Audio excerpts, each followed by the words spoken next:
నర్సాపూర్లో మెదక్లో మేము పోయి వారితో చర్చించిన తర్వాత అందరు మహిళలు కూడా నేను మళ్ళీ పోయి వాళ్ళ గ్రూప్లలో పోయి కలిసి ఫోటోలు దిగి ఎట్లా ఉందని చెప్పి ఆ మహిళలందరినీ కూడా అడగడం జరిగింది.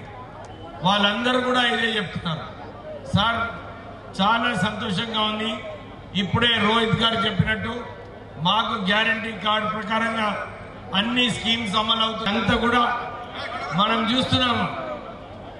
ప్రజలు మొన్న అసెంబ్లీ ఎలక్షన్లో ఏమి తీర్పు ఇవ్వడం జరిగింది.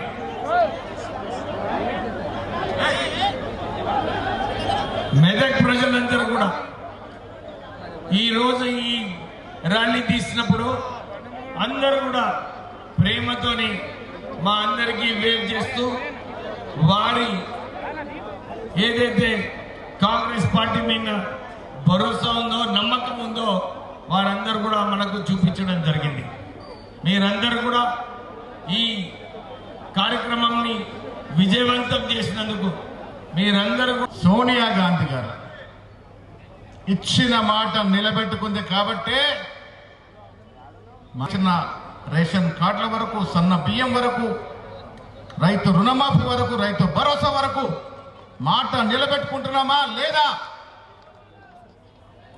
7.5 లక్షల కోట్ల అప్పు చేసి కేసీఆర్ గారు ఫామ్ హౌస్ ప్రభుత్వం బరువు మోస్తా ఉంది.